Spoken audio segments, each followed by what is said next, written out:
শুভ সকাল আমার প্রিয় বন্ধুরা, কেমন আছো সবাই?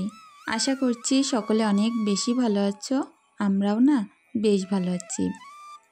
ভারতের ছোট্ট একটি গ্রাম থেকে আমি রূপা, ব্লগার রূপা চ্যানেলে সকলকে স্বাগত জানিয়ে আজকের ব্লগটি শুরু করছি। ঘুম থেকে উঠেই প্রত্যেক দিনের মতো কাজ শুরু করে দিলাম। প্রথমে বাসন মাজতে বসলাম। তো বেশ অল্পই আছে, যেহেতু সেহেরি রাত্রে যে কটা খাওয়া হয় তো সে কটাই হয়েছে। তো এদিকে দেখো বাসনগুলো খুব সুন্দর করে ছাই আর সাবান একসঙ্গে মিক্স করে মেজে নিচ্ছি। আর আমরা 3 জন মানুষ খেয়েছিলাম রাত্রে, যেহেতু তো 3টে বাসনই হয়েছে। রোজা তো শেষই, তো লাস্টের দিকে গিয়ে আমার মেয়েও আবার রোজা করছে। তো একসঙ্গে রোজা থাকার মজাই আলাদা, অনেক ভালো লাগে একসঙ্গে ইফতারি করতে বসলেও। তো এদিকে দেখো প্রত্যেকটা বাসন আমি খুব সুন্দর করে মেজে নিচ্ছি। আর এই টিফিন বক্সটার মধ্যে করে আমি বিভিন্ন রকম ফল টল কেটে রেখে দিই, যাতে করে আমার ইফতারি করার টাইমে কোনো রকম আর ফল না কাটতে হয়। আর এই ভিডিওটি আসবে ঈদের দিন। আমি এই কাজগুলো করেছিলাম ঈদের আগের দিন। তো যাই হোক, ঈদের দিন আমি কি করলাম না করলাম সেই ভিডিওটা এর পরের দিন শেয়ার করব। তো প্রত্যেকটা বাসন খুব সুন্দর করে ধুয়ে নিচ্ছি।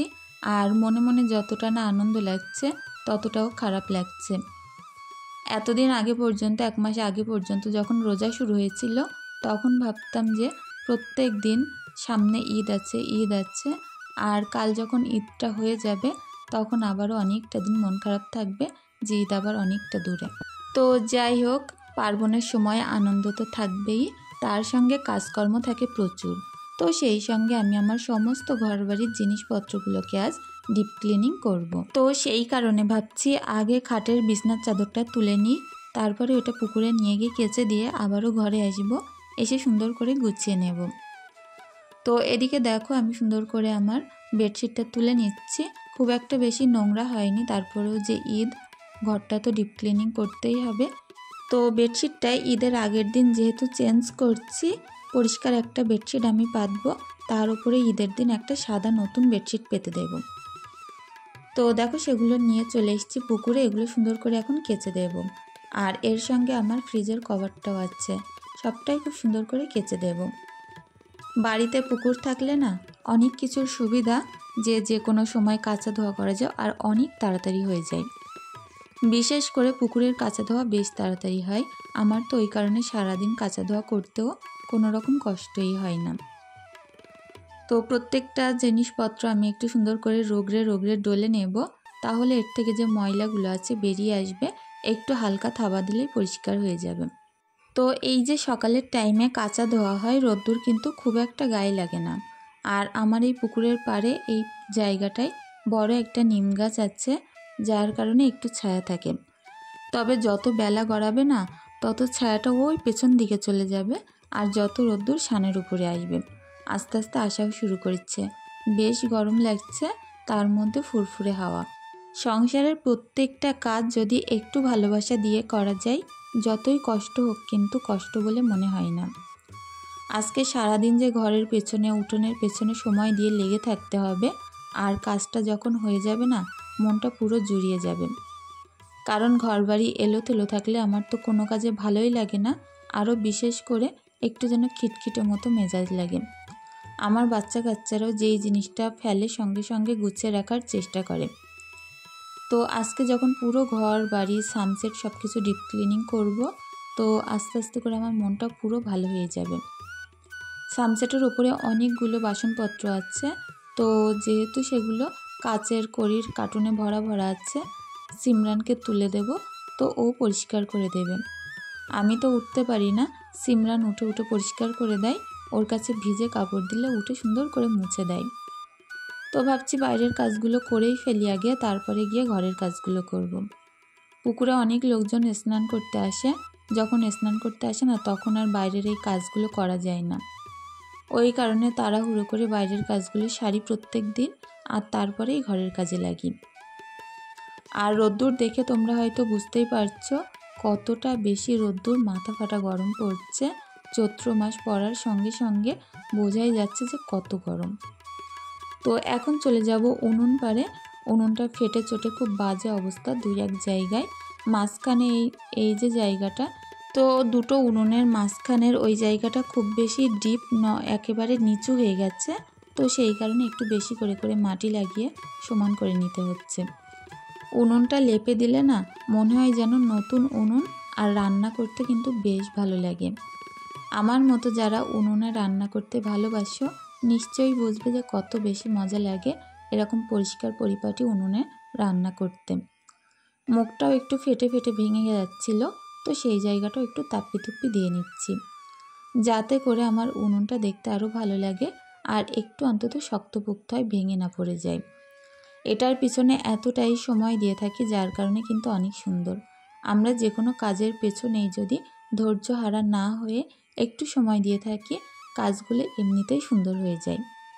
তো তারপরে চলে আসলাম ঘরে, আগে ঝেড়ে নিলাম উপরটা, তো তারপরে এখন বেডশিটটা পেতে দিচ্ছি। তোশকের ওপর যতই পরিষ্কার থাক না কেন কিছুদিন বেডশিট পাতার পরে ধুলোই ধুলো হয়ে যায়, যার কারণে যে কবারই বেডশিট পাতি তোশকটা আগে ঝেড়ে নিই, তারপরেই বেডশিটটা পেতে দিই। তো এই বেডশিটটা এইভাবেই পাতা থাকবে। আর ঈদের দিন সকালবেলা আমি একটা আলাদা কালারের সাদা কালারের একটা বেডশিট পাতবো। সাদা বেডশিটটা না কিনে রেখেছি, ভয়ে পাততে পারি না। আমার সাদা কালার অনেক বেশি পছন্দ, তবে আমার মেয়েরা তো আর রাখতে পারবে না, নোংরা করে ফেলবে, ওই কারণে সাদা কালার আমি পাতি না। তবে চেষ্টা করি এরকম ছাই ছাই কালার, একটু ডিপ ডিপ কালার, যেগুলো ময়লা হলে কম বোঝা যায়, এই ধরনের বেডশিট কিনতে। তো খাটটাটগুলো মোটামুটি গোছাগুছি কমপ্লিট। ফ্রিজের কর্নারগুলো বেশ নোংরা হয়েছে, তো একটু ঝাড়ু দিয়ে আমি সুন্দর করে ঝেড়ে নেব। এমনিতে সবসময় হয়তো ফ্রিজের সামনে আশেপাশে পরিষ্কার করা হয়, পেছন দিকে কিন্তু হাত যায় না, ওই কারণে ফ্রিজটাকে আমি একটু টেনে সরিয়ে ফেলবো, তারপরেই কিন্তু পরিষ্কার করব। তো যাই হোক, আমার ফ্রিজের ওপরে যে জিনিসপত্রগুলো ছিল সেগুলোকে আগে সুন্দর করে নামিয়ে নিলাম, তারপরে এখন এগুলো ঝুলগুলো ঝেড়ে নিচ্ছি। কুচো কুচো ঝুল যে দেখতে এতটাই বাজে লাগে, ঘরের পুরো সৌন্দর্য নষ্ট করে দেয়। তো সবসময় আমার ওই যে ঝাড়ুটা দিয়ে আমি দেয়ালগুলো ঝাড়ু দিয়ে পরিষ্কার করি। আর ওপরটার অবস্থা অনেক খারাপ ছিল, সিমরান উঠে এখন সুন্দর করে গুছিয়ে পুরো ঝাড়ু দিয়ে একটু মুছে দিয়েছে। ওকে আমি নামিয়ে দিয়েছি, তারপরে চলে আসছি পুকুর পাড়ে। তো দেখো বেশ খানিকটা এখন কাঠকুটো এখানে আছে, এগুলোকে সুন্দর করে জায়গা মতো গুছিয়ে রাখবো। আর বড় মোটা যে ডালটা দেখতে পাচ্ছ ওটা হচ্ছে সজনা ডাল, তো ওই ডালটা উঠোনে আবার পুঁতে দেবো। এই ডালটা দিলে না এতে আর বছরে আবারও সজনা ডাঁটা হবে, তো সেই কারণে ডালগুলো বেশ কিছুদিন এখানে থাকার কারণে পুরো পাতালতায় ভর্তি হয়ে গেছে, ঝাড়ুই দিতে পারতাম না যে ময়লাগুলো পরিষ্কার থাকবে। তো যাই হোক, সবসময় না যে কোনো জিনিসের পেছনে না খাটলে কিন্তু সেটা কখনোই ভালো থাকে না। উঠোনটার দিকে হয়তো 3-4 দিন দেখিনি, তার মধ্যেই এই অবস্থা হয়ে গেছে। তো যাই হোক, গরমে রৌদ্রের মধ্যে কষ্ট করে সুন্দর করে এখন উঠোনটা ঝাড়ু দিয়ে নেব, তা না হয় না আর সময় পাবো না। সন্ধ্যাবেলার দিকে একটু বাজারে যাব, কারণ হাজব্যান্ড আমাকে কিছু কিনে দিতে চেয়েছে, তো সেই কারণে ভাবছি সকাল সকাল যাবতীয় কাজ করব, তাড়াতাড়ি রান্না বান্না সারবো, তারপরে সন্ধ্যায় বাজারে যাব। আজ 2-3 দিন আমি ভালোভাবে ভিডিও তোমাদের সঙ্গে আপলোডই করতে পারছি না, শেয়ারও করতে পারছি না। তার একটাই কারণ, প্রত্যেক দিন কিছু না কিছু কিনতে আমাকে বাজারে যেতে হচ্ছে, আর সেই কারণে না ভিডিওর পেছনে সময়ই দিতে পারছি না। তো যাই হোক, চেষ্টা করব ঈদের পর থেকে প্রত্যেক দিন প্রতিনিয়ত আগে যেমন ভিডিও দিতাম প্রত্যেক দিন সেইভাবে দিয়ে যাওয়ার জন্য।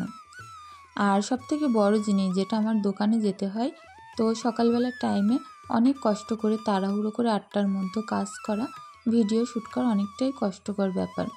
কাজ তো আমাকে প্রত্যেক দিনই করতে হয়, তবে যেদিন আমি ভিডিও না দিই তো সেই সকল দিনগুলো আর ভিডিও করে উঠতে পারি না, আলাদা করে আর সময় বার করতে পারি না। তো এখন পুকুরের শানটা খুব সুন্দর করে ঝাড়ু দিয়ে পরিষ্কার করে নিলাম। বাড়িটা যেহেতু একা আমার, পরিষ্কার তো একা আমাকেই করতে হবে। যতই বড় উঠোন হোক না কেন, এটা যতই কোমর লেগে যাক, উঠোনটা আমাকেই পরিষ্কার করতে হবে। হয়তো যদি আমার বাড়িতে কোনো জা কিংবা শাশুড়ি ননদ এরা থাকতো, নিশ্চয়ই কাজগুলো ভাগ করে করতাম আর অল্প অল্প কাজ হতো।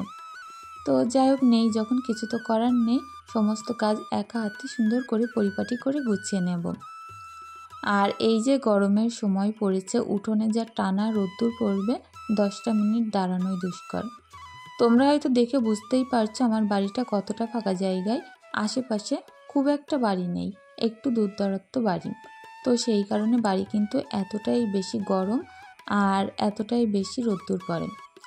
এমনিতেও জানলা বড় হওয়ার কারণে ঘরটরগুলোয় মোটামুটি হাওয়া লাগে, তবে কি বলতো এই ফাঁকা জায়গার কারণে উঠোনে প্রচুর কষ্ট হয় দাঁড়াতে 1 ঘন্টা। তো ওই দিকের উঠোনটা খুব সুন্দর করে ঝাড়ু দিয়ে নিলাম, তারপরে চলে এসেছি এই পাশের উঠোনটা ঝাড়ু দিতে। তো আমি যদি উঠোন ঝাড়ু দিতে লাগি না, মিনিমাম 2 ঘন্টা 3 ঘন্টা লেগে যাবে, তবু আমার উঠোন শেষ হবে না, এইরকমই অবস্থা। তবে কিছু করার নেই, যেগুলো এরকম আমার পরিষ্কার পরিষ্কার জায়গা আছে, ঘাস নেই, তো সেই সকল জায়গাগুলোর মধ্য থেকে ময়লা বার করে আমি পরিষ্কার করে নেব। বাড়িতে সৃষ্টি গাছ থাকলে না এরকম পাতালতায় বাড়ি পুরো ভর্তি হয়ে যায়।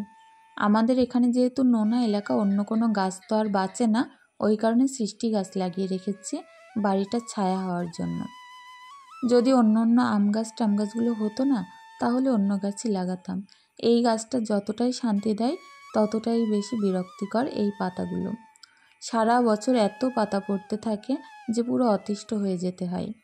তো যাই হোক, তারপরেও একটা জিনিস কি জানো তো, এই সৃষ্টি গাছটা প্রচণ্ড ছায়া দেয়, আর আমার একটা ঘরের উপরে পুরো সৃষ্টি গাছের ডালপালাগুলো ছেয়ে আছে না, প্রচুর ঠান্ডা সেই ঘরটা। আর এখন কিন্তু বেশ মেঘলা মেঘলাও করে আসছে, যেমন মেঘলা তেমন গরম। তো ঈদের আগে বৃষ্টি হবে কি তা কি জানি, কি ঈদের দিন হয় কি, দেখছি ভালোই মেঘ করেছে। তো যাই হোক, স্নানগুলো সেরে নিয়েছি, তারপরে চলে এসেছি রান্না করতে। এখন করব একটু কলা আলু মাছের ঝোল। ফ্রিজে 2 পিস মতো মাছ আছে, সেটা দিয়ে কলা আলুর ঝোল করব। সব দিন ভালো মন্দ খেতে হবে তার কোনো মানে নেই, একটা পার্বণ মানে প্রচুর খরচ, তো সেই কারণে আগের দিনটা আমি এরকম নর্মাল হালকা পাতলা রান্না দিয়ে চালিয়ে দেব। তো আজকে সবজিওয়ালা দেখেছিলাম বাঁধাকপি নিয়ে এসছে। বাঁধাকপি জিনিসটা আমার মাংস দিয়ে খেতে খুব ভালো লাগে। তো যাই হোক, মুরগির চামড়া দিয়ে রান্না করলে অনেক ভালো লাগে। তবে কিছু করার নেই, বাঁধাকপিটা আজকে আমি শুধু ভাজাই করব গাজর দিয়ে, আর তার সঙ্গে এই যে কলা আলু মাছের একটা ঝোল বানাবো। তো প্রত্যেক দিন যেমন নর্মাল রান্না করি সেরকমই করছি।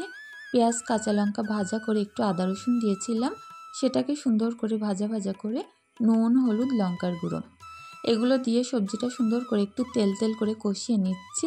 যখন দেখছি তলায় অল্প অল্প লেগে আসছে, তখন কষানো পানিটা দিয়ে দিলাম।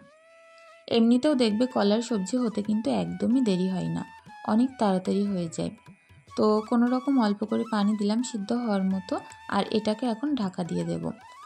এদিকে ভাত হচ্ছে আর এদিকে হচ্ছে কলা আলুর সবজি।